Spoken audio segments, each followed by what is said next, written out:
Hello friends, welcome to home food recipes. આજે આપણે બનાવશું કાજુ ગાંઠિયાની સબ્જી, જે ખાવામાં ખૂબ જ ટેસ્ટી હોય છે. તો આપણે સૌપ્રથમ એ માટેની સામગ્રી જોઈ લઈએ. કાજુ ગાંઠિયાનું શાક બનાવવા માટે મેં અહીં લીધા છે ગાંઠિયા. આ ગાર્લિક ફ્લેવરના ગાંઠિયા છે, જેની રેસીપી તમે ચાહો તો મારી ચેનલ પર જોઈ શકો છો. એની લિંક હું ડિસ્ક્રિપ્શન બોક્સમાં આપી દઈશ.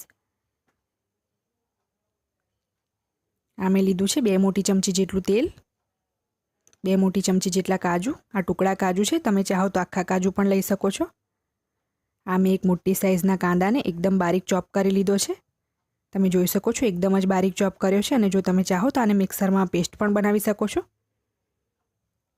એક મોટી સાઇઝના ટામેટાને મેં મિક્સીમાં પ્યોરી બનાવી લીધી છે. અડધી ચમચી જેટલું જીરું, આદુ અને લસણની પેસ્ટ 1 ચમચી, અડધી ચમચી જેટલી હિંગ, કાશ્મીરી લાલ મરચું પાવડર 1 મોટી ચમચી, આ કલર માટે છે. હળદર અડધી ચમચી, ધાણા જીરું પાવડર 1.5 મોટી ચમચી જેટલું, લાલ મરચું પાવડર અડધી ચમચી, આ તીખું લાલ મરચું છે. 1 ચમચી જેટલી ખાંડ, સ્વાદ મુજબ મીઠું, કારણ કે ગાંઠિયામાં પણ મીઠું હોય છે તો વધારે મીઠું નહીં યુઝ કરીએ. કિચન કિંગ મસાલો અડધી ચમચી જેટલો. જો તમે ચાહો તો એની જગ્યાએ ગરમ મસાલો પણ લઈ શકો છો. મોળું દહીં લેવાનું છે 1 મોટી ચમચી જેટલું. ખાટું દહીં યુઝ નથી કરવાનું. અડધો કપ જેટલું પાણી છે, જે આપણે સબ્જીમાં યુઝ કરીશું. તો કાજુ ગાંઠિયાનું શાક બનાવવાનું શરૂ કરીએ. તો સૌપ્રથમ આ પેનમાં આપણે તેલ નાખી દઈશું. હવે જેવું તેલ ગરમ થાય એટલે આપણે એમાં કાજુના ટુકડા નાખીને એને ધીમા તાપે લાઇટ બ્રાઉન કરી લેશું.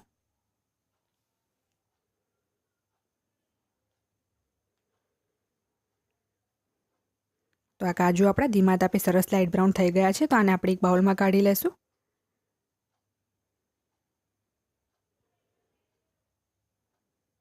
તો આ કાજુ મેં કાઢી લીધા છે. હવે આપણે આ તેલમાં જીરું નાખી દઈશું.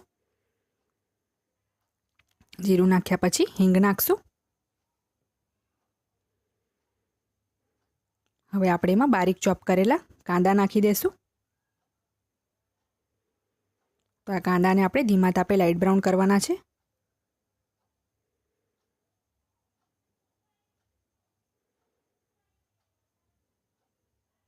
આપણા કાંદા સરસ લાઇટ બ્રાઉન થઈ ગયા છે. તો હવે આપણે આમાં આદુ લસણની પેસ્ટ નાખી દઈશું. આદુ લસણની પેસ્ટ આપણે અત્યારે જ નાખવાની છે. જો પહેલેથી નાખશું તો બળી જશે. તો આ પેસ્ટને પણ આપણે ધીમા તાપે 1 મિનિટ સુધી, એટલે કે રો ફ્લેવર જતી રહે ત્યાં સુધી કૂક કરીશું. તો 1 મિનિટ પછી આપણી આદુ લસણની પેસ્ટ પણ સરસ સતળાઈ ગઈ છે. હવે આપણે એમાં હળદર નાખશું, તીખું લાલ મરચું પાવડર નાખશું, કાશ્મીરી લાલ મરચું પાવડર નાખશું. આનાથી કલર ખૂબ જ સરસ આવે છે આપણી સબ્જીનો. ધાણા જીરું પાવડર, કિચન કિંગ મસાલો નાખશું. તો હવે બધું જ સારી રીતે મિક્સ કરીને આ બધા મસાલાને આપણે ધીમા તાપે 1 મિનિટ સુધી સતત ચલાવતા રહીને શેકી લેવાના છે. અને ધ્યાન રહે કે આપણા મસાલા બળવા ના જોઈએ. જો બળવા લાગે તો તમે 1-2 ચમચી પાણી એડ કરી શકો છો. તો સરસ મસાલા આપણા શેકાઈ ગયા છે. હવે આપણે આમાં ટામેટાની પ્યોરી નાખી દઈશું. સારી રીતે મિક્સ કરી લેશું. તો હવે આપણે આમાં સ્વાદ મુજબ મીઠું નાખશું. ટામેટાં નાખ્યા પછી મીઠું નાખવાથી આપણા ટામેટાં જલ્દીથી કૂક થઈ જાય છે. તો આને પણ આપણે 2-3 મિનિટ સુધી સાંતળી લેશું. તો મેં આ પ્યોરીને 3 મિનિટ સુધી સાંતળી લીધી છે ધીમા તાપે. તો હવે આપણે એમાં ખાંડ નાખશું. જે મોળું દહીં લીધું હતું એ નાખશું. દહીં આપણે એકદમ મોળું લેવાનું છે, કારણ કે ટામેટાં પણ ખાટા હોય છે. અને દહીં નાખ્યા પછી આને આપણે કન્ટિન્યુઅસ હલાવતા રહેવાનું છે, નહીં તો દહીં ફાટી જશે. જો તમે ચાહો તો દહીંની જગ્યાએ અડધો કપ છાશ પણ નાખી શકો છો. તો આ ખૂબ જ ગાઢું છે, તો આપણે આમાં અડધો કપ જેટલું પાણી નાખશું. એક વખત સારી રીતે મિક્સ કરી લેશું. અડધો કપ પાણી હજી બીજું નાખી દેશું. તો ટોટલ 1 કપ જેટલું પાણી નાખ્યું છે મેં. તો હવે આપણે આને ધીમા તાપે 3 થી 4 મિનિટ સુધી કૂક થવા દેશું. તો મેં આને 3 મિનિટ માટે કૂક કરી લીધું છે, પણ આ હજી પણ થોડુંક ગાઢું લાગે છે. તો અડધો કપ જેટલું બીજું મેં પાણી યુઝ કર્યું છે. તો હવે સારી રીતે આને મિક્સ કરીને ઢાંકણું ઢાંકીને આપણે 3 થી 4 મિનિટ માટે કૂક કરી લેશું. તો આ ઢાંકણું ઢાંકી દઈએ છીએ. તો 3-4 મિનિટ પછી તમે જોઈ શકો છો કે આપણી ગ્રેવીમાંથી તેલ પણ રિલીઝ થઈ ગયું છે. તો હવે આપણે જે ફ્રાય કરેલા કાજુ હતા એ આપણે આમાં નાખી દઈશું. આ જે ગાર્લિક ગાંઠિયા લીધા હતા એ નાખી દઈશું.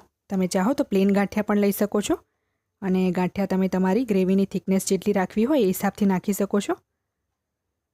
તો 1 કપ ગાંઠિયામાંથી મેં થોડાક રહેવા દીધા છે. આટલા જ ઇનફ છે. તો આટલા ગાંઠિયા મેં રહેવા દીધા છે.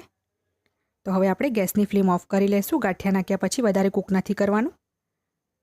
તો હવે એમાં આપણે લીલા ધાણા નાખી દઈશું ગાર્નિશ માટે.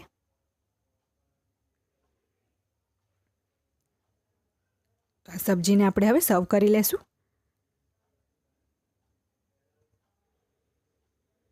તો ફ્રેન્ડ્સ, રેડી છે આપણી કાજુ ગાંઠિયાની સબ્જી. આ ખાવામાં ખૂબ જ ટેસ્ટી હોય છે. તમે આને ચોક્કસથી તમારા ઘરે ટ્રાય કરો.